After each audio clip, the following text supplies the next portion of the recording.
మాజీ మంత్రి ప్రస్తుత మచిలీపట్నం టీడీపీ ఎమ్మెల్యే అభ్యర్థి కొల్లి రవీంద్ర అయితే మనతో ఉన్నారు. వారిని అడిగి మరిన్ని విశేషాలు తెలిసిన ప్రయత్నం. నమస్తే అండి. ఎలా జరుగుతుంది క్యాంపెయిన్? క్యాంపెయిన్ జరుగుతుంది.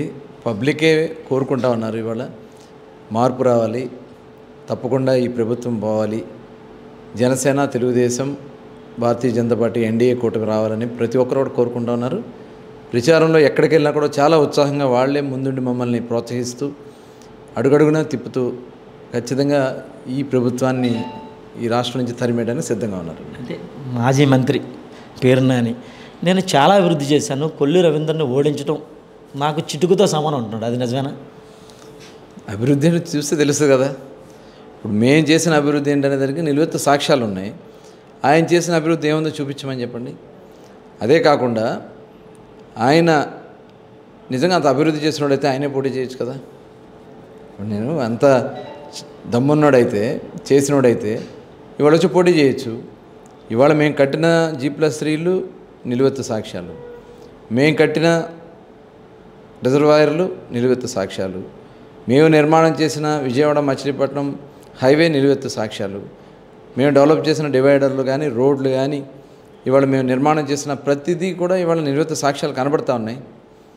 ఇవాళ మేము ఆ రోజు ప్రారంభించినటువంటి బందర్ పోర్టుని నిజంగా కంటిన్యూ చేసిన అనేక ఇబ్బందులు పెట్టాడు. 5 సంవత్సరాలు 2 సార్లు జగన్మోహన్ రెడ్డి గారిని తీసుకొచ్చి ఇక్కడ పనులు జరగనివ్వకుండా అడ్డం పడతాం, రైతులను రెచ్చగొట్టడం అనేక చేసిన అన్ని అడ్డంకులు తొలగించి రైతులకు కూడా డబ్బులు ఇచ్చి 25 లక్షల రూపాయలు ఇచ్చాం ఒక్కొక్క రైతుకి. వాళ్ళకి అక్విజిషన్ యాక్ట్ ప్రకారం 2.5 రెట్లు, అంటే ఆ రోజు వాళ్ళకు ఉన్నటువంటి లెక్కల ప్రకారం మ్యాక్సిమం 15 లక్షలు వచ్చేది. కానీ ముఖ్యమంత్రిగా చంద్రబాబు నాయుడు గారిని రిక్వెస్ట్ చేసి 25 లక్షలు ఇప్పించాం. రైతులు ముందుకు వచ్చారు, పనులు స్టార్ట్ చేశాం. కంటిన్యూ చేస్తున్నట్టయితే ఇప్పటికెప్పుడు బందర్ పోర్టు 2 సంవత్సరాల క్రితం పూర్తయి ఉండేది. కానీ ఇవాళ ఎన్నికలు వస్తున్నాయని చెప్పి ఎన్నికలకు 6 నెలల ముందు పోర్ట్ స్టార్ట్ చేసి నేను పోర్ట్ స్టార్ట్ చేసి ఎవరు నమ్ముతారు? ఇవాళ వాళ్ళు దోచుకున్నటువంటి మట్టి అంతా, వాళ్ళు దోచుకుంటున్నటువంటి ఎక్కడ చూసినా కూడా స్థలాలు ఎంత దోచుకున్నారు, ఇళ్ల స్థలాల పేరుతో ఎంత దోచుకున్నారు ఇవాళ ప్రజలకు తెలుస్తూ ఉన్నాయి.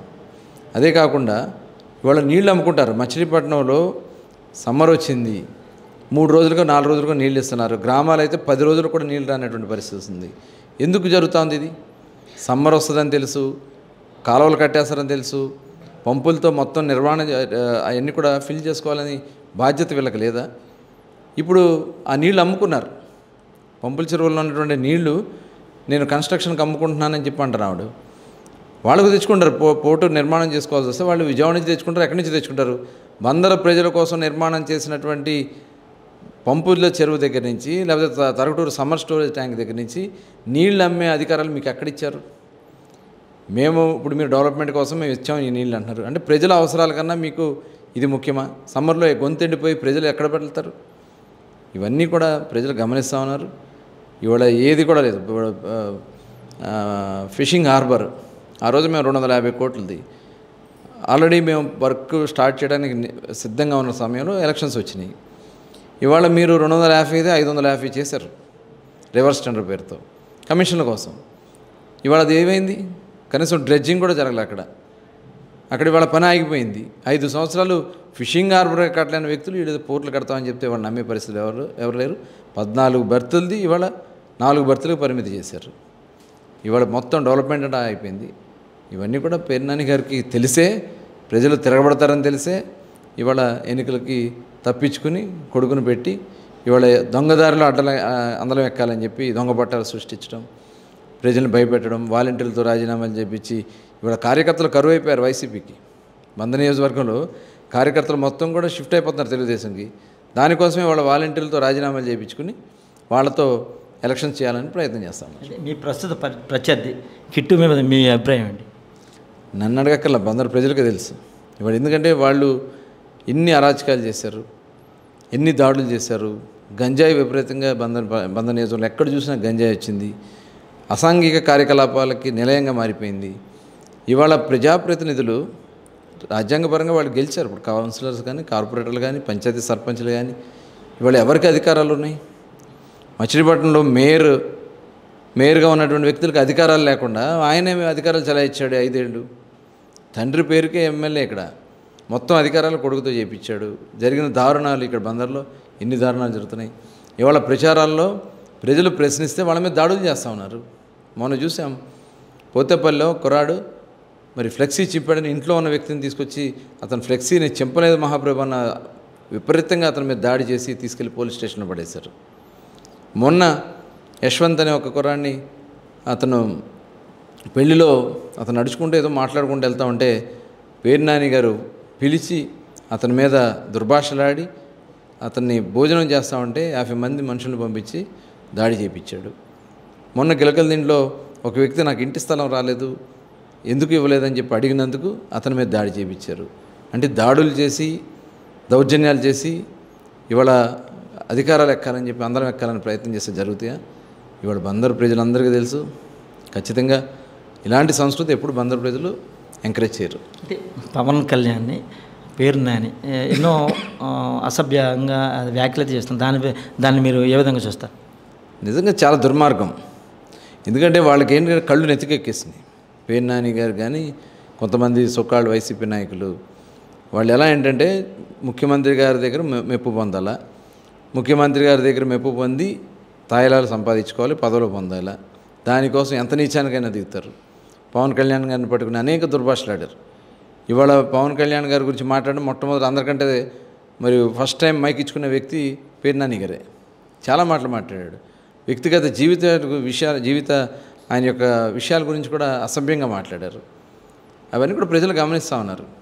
ఇవాళ మరి చంద్రబాబు నాయుడు గారిని ఎన్ని అవమానాలుగా మాట్లాడారు, చంద్రబాబు నాయుడు గారి మీద ఎన్ని దుర్భాషలాడారు, పవన్ కళ్యాణ్ గారి మీద దుర్భాషలాడారు, మా మీద దుర్భాషలాడారు. ఇవన్నీ కూడా ప్రజలు ఖచ్చితంగా అంచనా వేస్తారు. అటాక్ జరిగిందని సానుభూతి కోసం ఏదో చేస్తానని చెప్తున్నారు. మీ ప్రత్యర్థులు ఎవరన్నా చేశారు? ఇక్కడ మచిలీపట్నంలో ఒక వ్యక్తిని మర్డర్ జరిగితే వాళ్ళకి వ్యక్తిగత తగాదాల వల్ల వాళ్ళు చేసుకుంటే ఆ నేరం తీసుకొచ్చి నా మీద పెట్టి నన్ను అరెస్ట్ చేసి నన్ను 54 రోజుల పాటు రాజమండ్రి జైల్లో పెట్టించాడు పేరు నాని గారు. ఇది బందరు ప్రజలందరికీ తెలుసు. మా సంస్కృతి ఏంటో, మా విధానం ఏంటో. నేను ఎమ్మెల్యేగా గెలిచినా, మంత్రిగా పనిచేసినా, మా మామయ్య గారు మంత్రిగా పనిచేసినా ఏ రోజు మేము గొడవలను ఎంకరేజ్ చేయాలా, ఎక్కడా కూడా ఎవరితో ఒక్కరితో కూడా మేము ఒక మాట అనిపించుకోవాలా, వీలైనంత వరకు సర్దుబాటు చేసి ముందుకెళ్ళడం జరిగేది.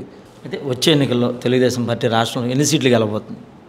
ఖచ్చితంగా 160 ప్లస్సే. ఎందుకంటే ఇవాళ విసిగిపోయారు జనాలు. మేము చూస్తున్నాం కదా, జనాల్లోకి వెళ్ళినప్పుడు ప్రతి ఒక్కరు కూడా అమ్మో ఈ జగన్ రెడ్డి ఉంటే మా వల్ల కాదని చెప్పి వాళ్ళ సొంత ఓట్ బ్యాంక్ అనుకున్నటువంటి ఎస్సీ సోదరులే ఇవాళ తిరగబడుతూ ఉన్నారు. ఇవాళ 27 పథకాలు రద్దు చేశాడు ఎస్సీ సోదరులకి. అనేక మంది మీద దాడులు చేయించాడు, కేసులు పెట్టించాడు, ఒక ఎంప్లాయ్మెంట్ లేదు, ఇచ్చినటువంటి మాటలన్నీ కూడా తప్పాడు, సంపూర్ణ మద్యపాన నిషేధం అన్నాడు. ఇవాళ ఊరూరా మద్యపానం ఏర్లై పారుతూ ఉంది. నేను వస్తే 2,30,000 ఉద్యోగాలు తీస్తాను, ప్రతి సంవత్సరం జాబ్ క్యాలెండర్ అన్నాడు. ఎంతవరకు ఒక్క జాబ్ కూడా ఈ ముఖ్యమంత్రి తీయలే. ఇట్లా చాలా ఒకటి కదా, ఎంప్లాయీస్ని సిపిఎస్ రద్దు అన్నాడు. ఇవన్నీ కూడా ప్రజలు వాళ్ళ మరి అన్నీ గమనిస్తూ ఉన్నారు. అప్పుల పాలు చేశాడు రాష్ట్రాన్ని. దాదాపు 12 లక్షల కోట్ల అప్పులు చేశాడు ఇవాళ ఈ రాష్ట్రంలో. దానివల్ల ఆ భారం అంతా ప్రజల మీద పడుతుంది. కరెంటు బిల్లులు, గ్యాస్ ధరలు, నిత్యావసర ధరలు అన్నీ కూడా గమనించి విసిగిపోయి ఎప్పుడు ఎన్నికలు జరుగుతాయా, ఎప్పుడు ఈ జగన్మోహన్ రెడ్డి సాగరంపాలని సిద్ధంగా ఉన్నారు. అయితే రాష్ట్రంలో 160 నియోజకవర్గాల్లో కూడా మా తెలుగుదేశం, జనసేన, బీజేపీ అభ్యర్థులు అయితే గెలుస్తారు. వచ్చే ఎన్నికల్లో మేమైతే కూటమి అయితే విజయం సాధిస్తుంది, నేను ఇక్కడ భారీ మెజార్టీతో కూడా గెలుస్తానంటే కొల్లి రవీంద్ర అయితే చెప్తున్నారు. కెమెరామెన్ అకితో పొండరి, కృష్ణా జిల్లా.